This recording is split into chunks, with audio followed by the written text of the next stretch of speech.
Hello everyone, welcome back to a reading wrap-up.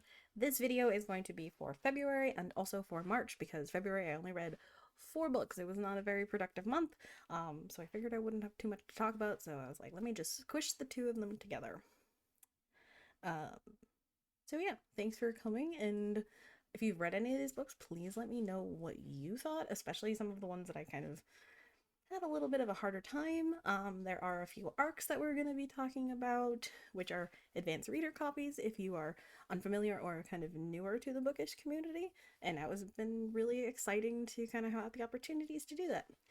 All right, so let's just hop right into it. So, for the month of the February, where I did not do all that much reading, we kind of, excuse me, we kind of kickstarted into the rest of Charlie and Holmberg's Wemble House series. Well, what I thought was going to be the rest of the series now, apparently there's going to be a fourth book. I don't know when that's going to come out. I just got announced like right after the third book was released. So the second book in the series is called An Heir of Uncertain Magic. And the third one is A Boy of Chaotic Making. So in this, we're kind of following where it left off that we like fought a crazy ass wizard. Um, and he went to jail, which is like, what the heck? And so book two kind of follows Merritt, who is our main male character, having Hulda, our main female character, help him find his lineage, his gene pool, where his magic has come from. Because at the end of book one, surprise, he is a wizard. Would have guessed it. Um, so it's that him finding his family or learning more about his family. Um, so that's fun. So that's kind of the rough estimate of book two. Book three is more so about Owen, who was originally the house. I know it sounds weird. If you read the books, it makes sense. So Owen's now a dog because of the end of book one. And I get a call from the Fancy Royals to ask about a marriage proposal, not for Marin or anything, but for Owen, and promising him a body in terms of it. So it gets hectic. There's like a murder plot, there's still magic, there's a romance. It kind of hits all the marks. I think it's really interesting. Um, like I've talked about in the last reading wrap up, I really like Charlie Holmberg's writing. I think she's very good at creating whimsical stories and doing it in a short book. Let me see. Like those two books altogether, 600 pages. So they're short, sweet, and they get the story done, which I really appreciate and really love. Now, other book I read, I'm trying to find the exact name of it. Yes, it is The Financial Feminist by Tori Dunlap. I'm sure you've heard of her everywhere. It's her first 100K. Just from a personal thing, like I grew up with not a lot of money and then was never necessarily taught the right ways to do things. So I figured this was kind of like a good little stepping stone of like, what can I learn about finance and learn to take care of myself better. Was kind of the purpose in getting it. She very much puts a lot of herself into the book, so you can very clearly tell like her personality through her narrating this story. I did appreciate there was lots of stories and little excerpts from other people in finance that were persons of minorities and of color, and so there was more than just her point of view, but in another way it also feels like it's very very basic, but I do get that it is supposed to be for people who don't know what they're doing and they're trying to learn. So for that I do appreciate it. The last book of February that I read is an arc. It is going to be released on April 11th of this year, and it is called Fog and Fireflies. Fog and Fireflies, I can speak. And that is by T.H. Lehnen. Let me read you the blurb. Why do we grow more scared as we get older? Hundreds of seasons ago, a wizard's war scarred the earth, leaving a malevolent fog blanketing the land and carrying the settlements within it like ships adrift at sea. The phantoms the fog creates are deadly to adults, so children must guard the walls now and care for each other. I'm gonna pronounce the main character's name wrong, most likely. Ogma watches the fog from the walls of her windmill town. What felt like a game as a child becomes more of a creeping dread with each season she gets older, because we know better. Ogma's town is attacked. Alien carnivores who roam the fog in inhuman forms have come to kidnap the children, and she is lost in the fog. She must find courage in herself, and find her friends. So this was marketed as like Studio Ghibli-esque. So I did write a review. I'm just going to kind of read what I wrote for you guys so that I make sure I cover everything that I wanted to. So how I felt after reading it is about the first 30-ish% of the book. I was super interested and I was like, what the hell is going to happen in this book? Like, I'm so in. And it dragged trying to get to the freaking meat of the story. You know, like too many weird appetizers that weren't like giving, and then you get to the meat of the story and you're like, okay, like I feel like they shouldn't have taken this long for this payoff. So I do feel like some of that beginning after that 30% mark could have been cut down some, and once it hit like the past the middle into the end, it felt like there was grasping at straws to try to figure out how these things were all supposed to connect and happen, and they were just trying to find their flow, and I think they kind of missed the mark on that. I do think a lot of people might like this and find this interesting, and it is the author's first book. It's their first published book, so I get it. You're finding your footing as a writer and you're finding your storytelling voice, so I think in the future they will be able to flesh out their stories more in a way that is cohesive. So I am excited to see how this goes and how this author progresses. I'm very excited, and it was really cool to get the opportunity to experience their first book. Okay, now we get to March, where we definitely put in some more work in March. I don't know what it was about February. It had, lots of stuff going on. Had shows, I was going to concerts and doing all these fun things. I'm sorry if you can hear my mouse clicking in this video. I have my little thing that tells me what I read so that I can do that. So first book that I read in March we will not be talking about because of the CMP boycott, which again, I will link in the description box down below. We are in solidarity. I know I'm not a huge, big influencer or a big booktuber or whatever, but it's an important cause and I want to do my part to support that. And yeah, so we will not be talking about that book. Maybe when SMP gets their life together and meets the demands of the boycott, we can go back and we can discuss. The next book is another arc. It is called The Keeper of Scarlet Petals by A.N. Skye. This one was a major letdown. Let's be honest. Let me read you the blurb. It's a little long. Bear with me while I fumble over my words. So, to be a keeper was to dedicate one's life and heart to protecting another. Jasmine wasn't ready for it. Less than a year into her training at Sanctuary, a college for keepers and mages alike, and with a fresh start from a brutal life of thievery in the slums, all she wanted to do was continue mastering the sword arts and avoid her other responsibilities. Those plans are ruined when she's assigned to be the protector of a young nobleman whose family was murdered. Her new charge is cocky, smug, and drives her up the wall at every opportunity. Forced to protect a man she can't stand with her life, Jasmine needs to find time that there isn't to continue her training and keep assassins from killing them both. All the while learning magic and discovering there's more to life than survival. And yet Jasmine starts to find herself inexplicably drawn to him. In the slums, Jasmine never had room to care about anything other than putting food on the table. But she's not in the slums anymore, and she can't keep her feelings tied down forever. Unfortunately, Portraying love as the least of Jasmine's problems as pieces of a malevolent plot start to unfold around them. She and her charge realize that there might be only one thing left that they can rely on: each other. So this is going to be the first book in a romantasy series. I don't know about you, but I've read that and I was drawn into the plot and I was like, cool, this sounds awesome. Like, let's go. I want to read this arc. It is marketed as new adult. It did not read that way to me, like, whatsoever. Um, it just, and the romance.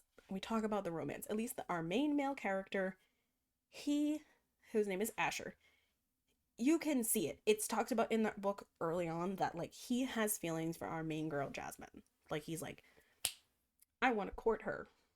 Let's go. By the way, there are spoilers here. That's a spoiler. And so when Jasmine starts to catch feeling for her charge, as it says, there's a little bit of a romance there. It feels incredibly rushed on her side. Where we get that little bit of smut, it is so awkward. And I was like, where did these feelings come from? How did this happen? There was no build up on her side to that point happening. So it just kind of sucked that it felt like she fell so flat as a character. And like, she's supposed to be like our heroine, like who we go to, and yeah, leading the charge. So again, this is another author. This is their first published work, I believe. So I think with time they will get better. I will most likely be reading the second one. I'm not sure when that's supposed to come out, but A Keeper of Scarlet Petals is supposed to be released on May 14th of this year. I do think it has potential, so I do think it is worth reading. Again, not everybody sees the books the way that I do, so what I find is lacking, you might totally love, and that's awesome, and we want to support that. So she just needs to get some more clarification and work on building the conversations between the characters, I think. So that is A Keeper of Scarlet Petals by A.N. Skye. Next one we have is A Dowry of Blood by S.T. Gibson. This I was super excited to read. So this book's been out for a while, but this is kind of like a retelling of Dracula's Brides, and it is told from Constana.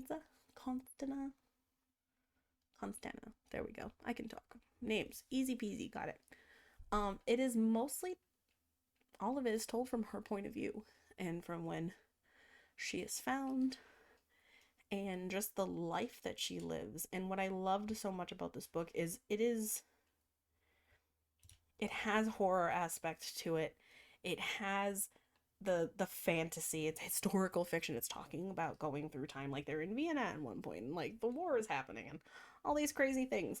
But it's also talking about the life she lives while he's getting other consorts and like the jealousy that she goes through, thinking, she was the only one because that's how he treated her, and just like her by the end of it taking back her life, her undead life rather, I guess. Yeah, undead life. And just like being like, no, I'm not gonna do this anymore. I'm not gonna let you use me, and I'm not gonna let you use them. And we love it. It's so good. I don't always give books, like, it's sometimes very rare that I'll give books 5 stars. Like, it really has to be like, damn, like this was a good book, and I thought that was worth a 5-star. So again, Dowry of Blood by S.T. Gibson. 10 out of 10 recommend. Next, I actually read this book because the book I read after it, I got an arc from this author, not knowing that not getting that it was a prequel, and it can be read as a standalone, but I said, no, if there's a series, if there's something already going on, I want to know what's happening. So, before I read the prequel arc, I read The Captain of Nemain's Revenge by McKenzie A. Hatton. Oh my god. Let me tell you, we've got pirates, we've got like I think it's gonna turn enemies to lovers, or like strangers to enemies to lovers, and I think it just has an interesting cast. It was so good. I like don't even know what to say. So in a way, it kind of has like the Pirates of the Caribbean vibes, but like Will Turner and Jack Sparrow would both be the one character. Phantom, I really enjoyed him. I enjoyed his swagger, his charm, and I thought he was interesting. And just like the other all the side characters were good. Like I think it was just a little bit at the end. It was a little muddled, and I wish there had been a slight bit more clarification about Phantom and like what we kind of find out happens when he gets real mad. Um, so that was kind of like my only critique on that. And then we got to the arc, which is the first mate of Nemain's revenge. It is a strangers to enemies to lovers. So good. So this one is not actually talking about Phantom, our main character, our main male character from the first book. This is talking about his first mate, Earhart, and how he met Phantom and how he met his wife we meet in the first book. And what I loved about the first book is it is totally from our main male character, Phantom's point of view. I liked this one that we got a little bit of the wife. Why can't I think of her name? Angelica. There we go. I got it. We get both Angelica's point of view and Earhart's point of view, and it's nice, and it really explains her, like why she's doing what she's doing, and like you feel for her. Like she has not had an easy life. There is a third book. I don't know if there is going to be any more of this series, but I do know that it at least has one more book that is just a sequel to the first one. But I really enjoyed this prequel. Like, you definitely can read it as a standalone. I thought it was fantastic. I gave it 5 stars out of 5. I have not done that to any other arc that I have read so far. So this gave me hope. Gave me hope that I'm gonna get some real good things. And then we've got another arc. This is called Of Darkness and Ruination by Rachel Fallon. This is a romantasy. I will tell you, it has a long laundry list of trigger warnings. So definitely read those ahead of time to see if this book is even going to be for you. But yeah, let me read you the blurb on this one, because there's no prequel. It's not prequel, it's the first one. I think in a trilogy. Don't quote me though. So, also, I forgot. Nemain's Revenge just came out, by the way. It is on Kindle Unlimited, so I don't forget. But okay, back to Of Darkness and Ruination. Starlight invades in a soul that calls for darkness. On the magical continent of Celestia, all humans are enslaved to the ruling Fae. Asteria Zagreus, a mortal young woman enslaved on Celestia, must face Placement Day, the one day where all humans at the age of 21 are placed in new kingdoms and given new masters to serve. Come Placement Day, Asteria is forced to the Dust Kingdom and is given to its prince Cyrus Tenon. When she refuses him and his desires, Asteria realizes she only has one, escaping her enslavement and finding something thought impossible. Asteria must play her own game within the court and with the Prince of Dust Kingdom himself.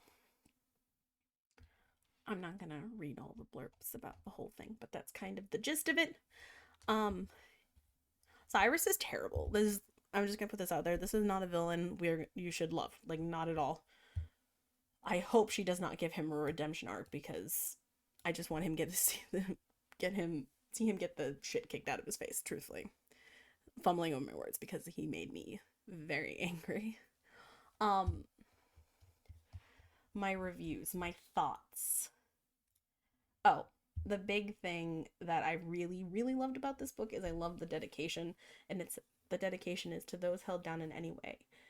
May you snap your chains and bare your fangs, which is incredibly on brand to exactly what our main character is doing and what she is trying to do. So it sets the tone for the entire book. There were a lot of things I enjoyed. our main character, Saria, she has growth because she realized, like, in a way, the way that she grew up, being enslaved by the Fae and not wanting to trust people or create any relationship, she really stunted herself. And eventually, she finds a place that she calls home. Not telling you how that happened, because it's half the fun. And personally, I am such a sucker for found family tropes. I love it. It is the I know some people love like grumpy and sunshine, and but found family trope is my favorite. It is always my favorite. It is always the most wholesome and sweet, and I can't get enough of it. Um and then like the end of the book, it felt like there was kind of a lull in there a little bit, and then everything just went fucking AWOL. Absolutely AWOL in the end of the books. My biggest critique about the book is it's split into part one, part two. It really could have been two books, or we could have slimmed down some of book one, because kind of just again having this repeating of phrases and just saying it in the same thing in a different way took up so much of the book that I'm like, we could have skipped that. We could have cut just like this much out, and it would have been totally fine, and the story would have been super cohesive and good. But I will plan on reading the next one. I'm not sure when that's going to come out, because this book will be coming out on April 4th, and it will be on Kindle Unlimited if this catches your interest. I will say, I think the beginning, it is very ACOTAR adjacent. As someone who loves ACOTAR, there was a lot of parallels. So I hope she really finds her footing and like makes the story her own, because I think there's a massive amount of potential for that. And now, our last two books, which is exciting because I actually have physical copies of them. Um, the first one has been sitting on my bookshelf for, I don't know, a couple years, and that would be The Cruel Prince by Holly Black. We finally read it. We did it. We did it, we did it, we did it. My critique. I had high hopes for this. I gave it 3 stars. I couldn't stand any of the characters, quite frankly. Carden annoyed me. Jude annoyed me. The dad annoyed, like all of them. But I think what the saving grace was for this book is the way Holly Black writes her fairy tales, the way she writes the world around the characters and gives such in-depth details to all the creatures and fae within that world. Like, that was just it was icing on the cake. I'm a huge folklore nerd, and like I love fairy tales, so that was really the saving grace for it. But you've got, it is definitely a young adult, but you've got like political intrigue, there's espionage and plots against the court, and it's in a weird romance that I think's one-sided, that I don't know. I will eventually get to reading the rest of the stories. I have quite a long TBR, and I have some stuff that I really want to get done for April. But The Cruel Prince, Holly Black. Let me know your thoughts, because this is such a loved series that I was like, am I just looking at it too harshly, like looking at the characters? Yeah, I'm just confused. Maybe it's because they're like so young, and I need to really put myself in the mindset of it being like at least the main female character we follow, Jude, is only 17. So that could absolutely be what in the heck is wrong with that. And then our very last book, I actually grabbed from the library, which is don't mind the plastic, so sorry about that. It is A Study in Drowning by Reid. I am so disappointed. I had such high hopes for this book. I was so excited when I found it at the library. Oh my, it was just, if you hit the clicking, that's my brain just giving up. It's just giving up. I Oh man, y'all, it was something. It was something else. I think the premises was so freaking interesting. Let me read you the blurb. That's a lot. So our main character Effie, she really wanted to be into literature, right? She really wanted to go to the literacy college. There we go. She really wanted to go to the literacy college, and they don't let women in. So they were like, "Nah, you can go to architecture school, and like, yeah, that's about as good as we can do for you." She has some not great experiences with her fellow classmates and a not so great experience with one of her professors. And her favorite author had recently died, and his family said, "Hey, we want someone to design the house and redo the house and in his honor and his memory." So a bunch of students went and they filled out this thing, this little survey, or not a survey, but I think it was supposed to be like trying to find the words. Blueprints, there we go. They filled out a thing, they sent blueprints and was like, "Hey, this is what I would do." And somehow our first year girl, Effie, gets chosen. Now, she is, as her mother would say, not all there. She is medicated, and you find out why. It's really fucked up, honestly. But this had the same kind of issue that of Darkness and Ruination had, and that lines were being repeated over and over again in like the almost the same way, but then sometimes kind of mixed up. And it dragged. I really had to push myself to finish this. Like, I was not interested by like chapter 4. I was like, "Oh my gosh." But I pushed through because everybody had said such high hopes about this. That like, it's dark academia, it's magical, it's interesting. And I was like, okay. I was like, maybe it just has to have that one part that like is like the icing on the cake, and it's just gonna go, "Oh my gosh, this was so worth it." Um, but nope, it was just lots of covering, and it's like I to a point get what she was going for, but it felt like, all right, we got to repeat, we got to take up this word, this page, we have to hit this page count, we have to hit this word count. So that made it really hard to read. I will say the very ending of the book is my favorite, not just because the book ended, um, that you find out the truth about Effie and why she was medicated, like why she's seeing the things she's seeing, and also you find out the truth about her favorite book, which is super interesting.